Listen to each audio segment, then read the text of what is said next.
Hola, ¿qué tal? Yo soy Pachi y hoy os vengo a hablar de mis 11 lecturas del mes de agosto.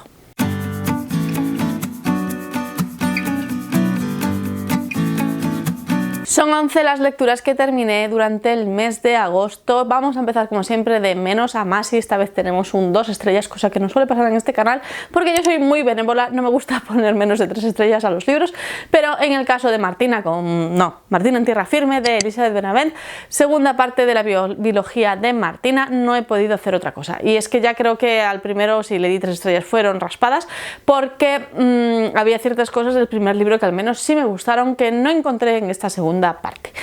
Tenemos la continuación de la historia de Martina, que es una chef súper cuadriculada que empieza a trabajar en un restaurante de 5 estrellas en el que el chef es de todo menos cuadriculado. Como no, chocan, pero hay romance por medio porque es un libro de romántica.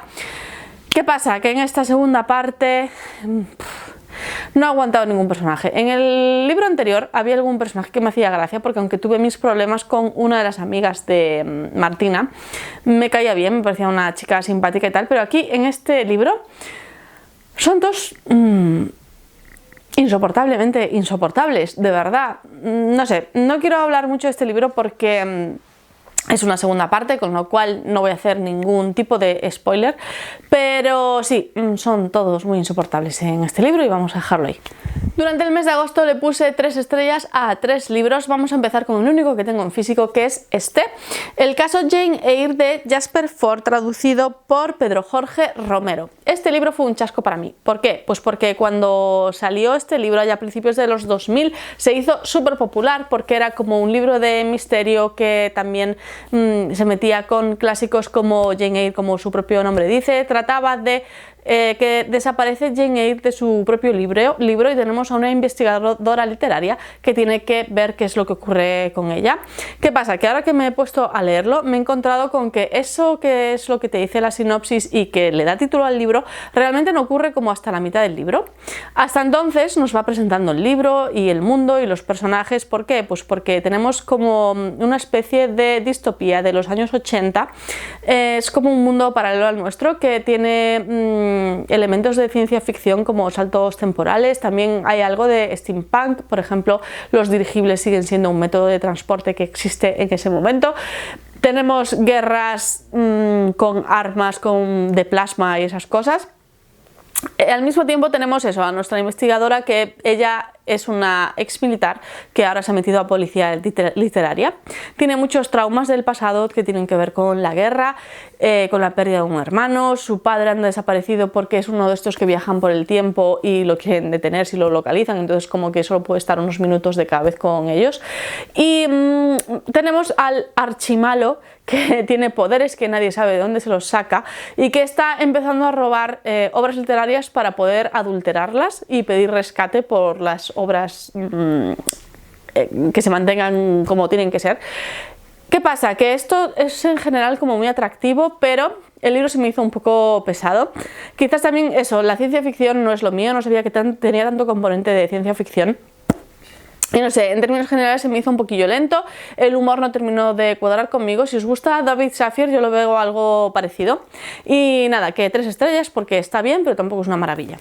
También le di 3 estrellas a La chica en la niebla, de Donato Carrisi, traducido por Maribel Campañi. Aquí tenemos una desaparición de una chica en un pueblo súper tranquilo, de estos en los que nunca ocurre nada, de la sierra italiana.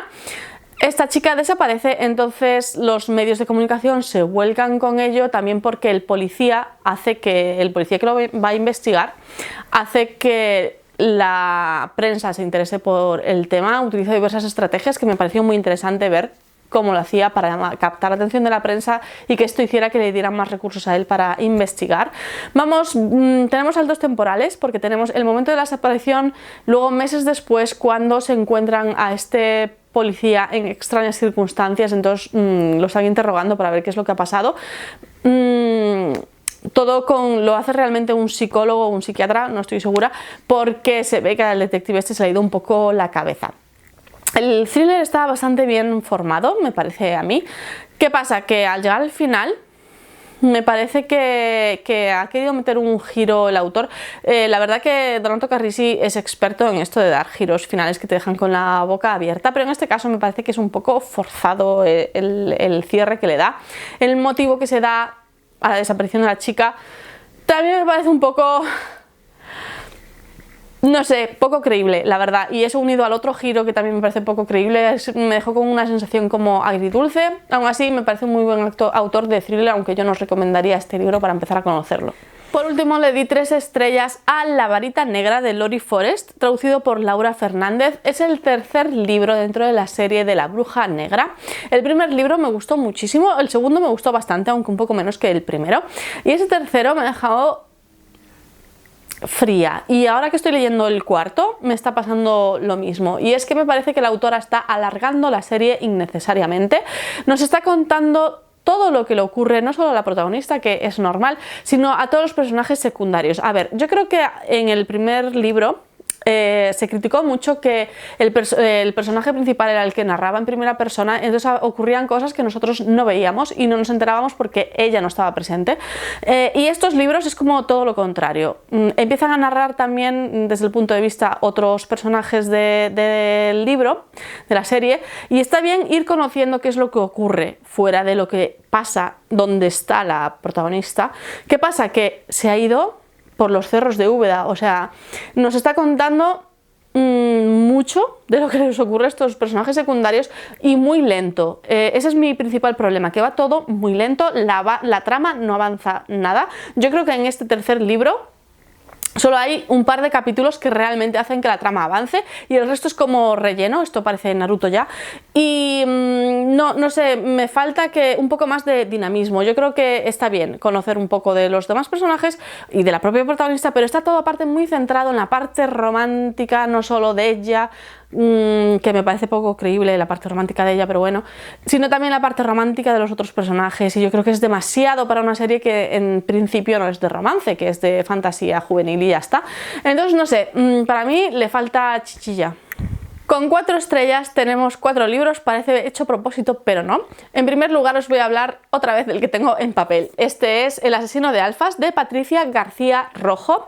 Es el primero de una trilogía que nos habla de unos seres que se ha inventado la autora, basados, me parece, según me contó Rebeca, de un libro más, en los vampiros de La Mascarada. Estos perceptores tienen cada uno un poder relacionado ya sea con la vista, con el olfato, con el tacto, esas cosas. Y luego están los alfas, que tienen todos estos poderes en uno. Entonces, ¿qué pasa? Que estos perceptores se organizan en familias. A mí realmente, hasta que me lo dijo ella, que se basaban en vampiros, a mí se me iba a la cabeza los hombres lobos que se organizan en manadas y que también tienen un alfa y no sé qué, porque estos alfas aquí son los cabeza de familia. A mí se me fue la cabeza ahí, ¿no? Entonces, se organizan en familias. Tenemos a nuestra protagonista que vive con su tío, y ellos no pertenecen a ninguna familia, se van mudando cada X tiempo para que ningún alfa los capte, porque los alfas tienen el poder de subyugar a los otros, a su familia, a su control. Entonces ellos viven un poco por libre hasta que no, obviamente algo pasa, y entonces ella, la protagonista, es captada por una de las familias que predominan en Málaga, creo que es. ¿Y qué pasa? Pues que hay alguien que se va cargando alfas. Y entonces dicen, oye, pues tú que acabas de llegar, que eres una desconocida, que no te conocemos de nada, que no tienes familia, ¿no serás tú la que te estás cargando alfas? Y a partir de aquí, pues ocurre todo lo demás. Os tengo que decir que se me hacía un poco confuso todo lo de los poderes y los miembros de la familia, así que está muy bien que trae tanto al inicio como al final un árbol genealógico de las dos familias predominantes del lugar, explicando sus nombres y cuál es su poder. Eso me vino muy bien y lo consulté más de una vez, cosa que por ejemplo yo no soy de consultar mapas cuando hay mapas en los libros. Sin embargo, este árbol genealógico sí que me vino muy bien. Y nada, me pareció un libro bastante entretenido y estoy deseando ya hacerme con el segundo. Después probé a leer Esqueletos de Chero Calcare, traducido por Carlos Mayor Ortega. Yo conocí a Chero Calcare gracias a Óscar, que me introdujo en Cortar por la línea de puntos, que es una serie que hay en Netflix de adaptación del cómic. Y está esa, Cortar por la línea de puntos, y luego hay una segunda, que no es segunda temporada, es otra serie basada en otro de sus cómics o no, creo que no están basados en cómics, pero tienen como el mismo aspecto y tal, los dibuja él, porque son de series de dibujos. no me acuerdo cómo se llama la segunda parte, lo pondré en algún lugar, y me gustaron bastante, sobre todo la de cortar por la línea de puntos. Nos va contando un poco pues su relación con sus amigos y ese paso hacia la adultez, y cómo cuando no vas siguiendo el camino marcado te encuentras un poco sin saber por dónde ir.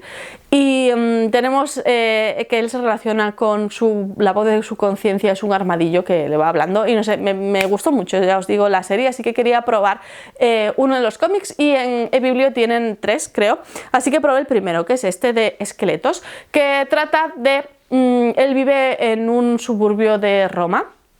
Y entonces va mezclando presente y pasado, sobre todo su infancia a finales de los 80, principios de los 90, su juventud y todo eso.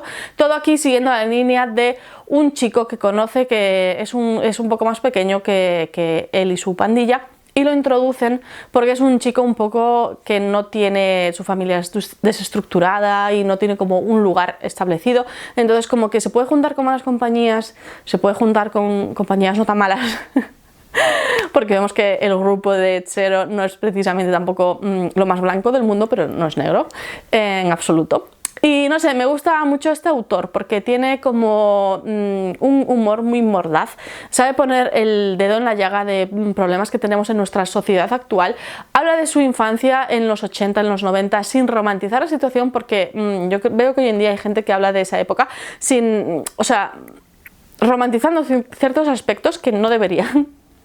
Y este alude a ellos sin tampoco mirándolos mal, sino simplemente pues eso, que sí, que había muchísima delincuencia, muchísima problema con las drogas y todo eso. Problemas con la droga los sigue habiendo, pero eso de poder encontrarte a gente clavándose una jeringuilla en el portal de tu casa, pues es algo que ya no pasa, gracias a Dios. Entonces eso, no sé, me gusta mucho, ya os digo, sobre todo su humor, me parece muy crítico, muy mordaz, y que trata temas sociales de una manera clara, sin entrar en lo escabroso, pero tampoco romantizando las cosas, ya digo. También le di 4 estrellas a Primera Sangre de Amélie Nothomb, traducido por Sergi Pamies. En este libro de la autora, si conocéis a la autora, a ella le gusta mucho contar su experiencia vital. En este caso no habla de ella misma, sino que habla de su padre. Su padre era un diplomático belga, entonces nos cuenta su infancia con una familia súper peculiar, porque no podía ser de otra manera, siendo el padre de Amélie Nothomb.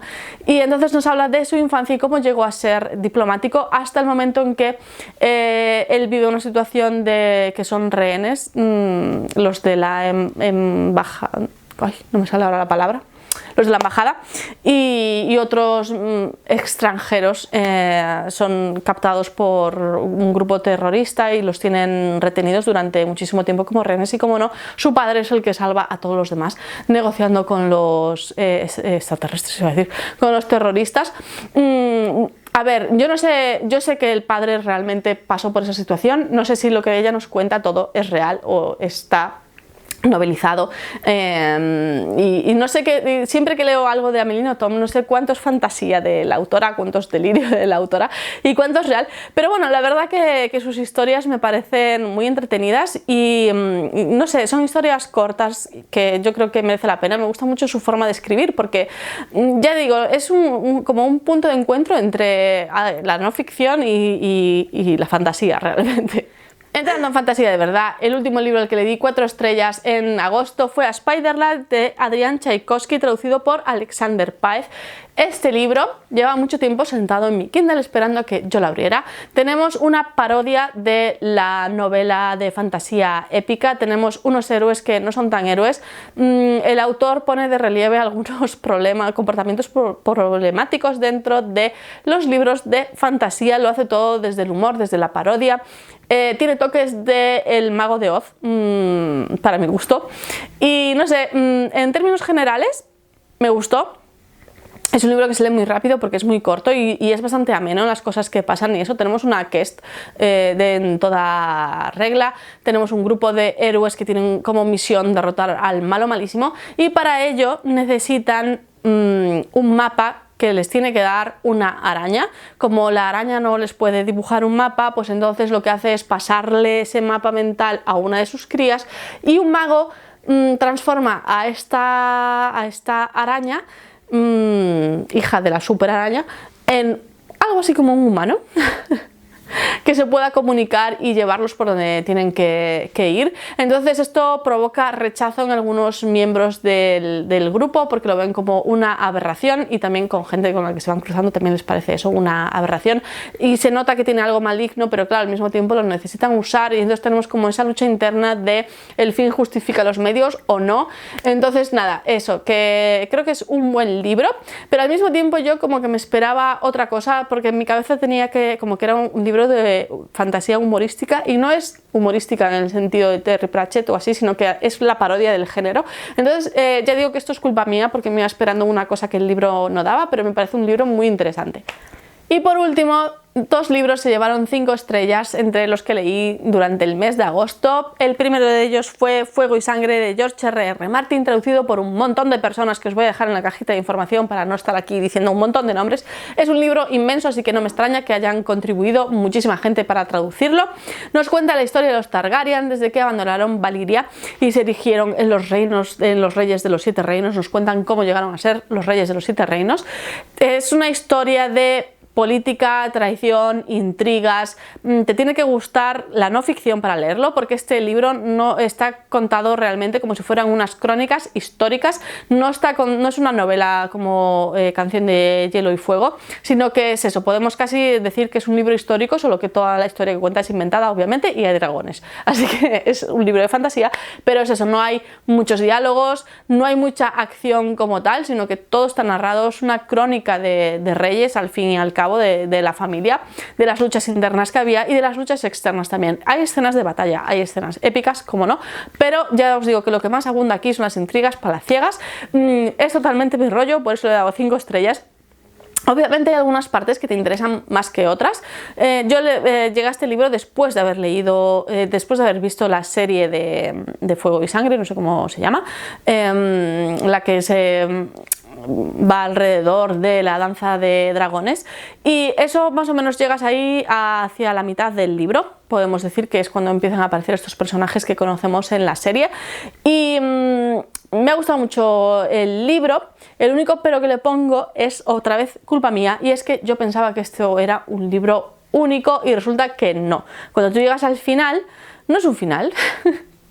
A ver, obviamente es una crónica. ¿En qué punto le pones final a la crónica? Bueno, pues nos espera llegar hasta el momento en el que el Rey Loco es asesinado por Jaime Lannister. No, esto para bastante antes, pero no para en un punto y final, sino que esto tiene que ser un punto y seguido. No sabemos en qué momento nos va a traer George R.R. Martin la continuación de este libro, ni la continuación de Canción de Hielo y Fuego, todo eso está en el aire, pero bueno, este libro ya os digo que lo tenéis que leer de esa manera, sabiendo que es como un libro más histórico que de fantasía. Ya digo que sí, que es fantasía, que hay magos y dragones, pero muy poquito.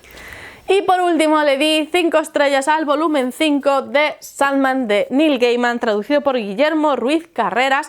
Este señor Tochal se ha llevado 5 estrellas. ¿Cómo se lleva todo lo de Sandman? Puede ser, puede ser. En este canal somos unas Sandman lovers, ya lo sabéis, unas Neil Gaiman lovers también. A ver, hay que entrar al mundo de Sandman sabiendo que es un mundo un poco escatológico, retorcido, oscuro, pero si te gusta todo esto, Sandman te va a encantar. Lo que me gusta de estos volúmenes es que agrupan diferentes historias que forman como un único arco. Aquí tenemos, creo que 2 arcos, el de las benévolas y el del velatorio. Entonces, las benévolas ocupa la mayor parte del libro y el del velatorio son las últimas páginas, y ya os digo que la primera temporada de la serie de Sandman insinúa algo de lo que ocurre aquí. No pasa nada porque como solo lo insinúa te deja preguntándote algo, y yo creo que aquí tenemos la respuesta. Es un tomo un poco triste dentro de lo que es Sandman, que es triste, yo creo que en su conjunto tiene ese tono melancólico, pero aquí pasan cosas que a mí me dolieron personalmente, pero bueno, esto es un ciclo. Ya me queda menos para terminar porque durante septiembre me leí el 6º volumen y ya solo me queda el 7º y último para terminar con Sandman, cosa que espero hacer durante este 2023 porque eso, quiero leerme ya todo Sandman de una vez porque es una serie que empecé hace muchísimos años y la tuve parada. Entonces, porque la leí de la biblioteca, no la tenían completa, y entonces, bueno, ahora que yo me he hecho con ella para mi biblioteca personal, pues es el momento de extenderme en todo mi sandmanismo.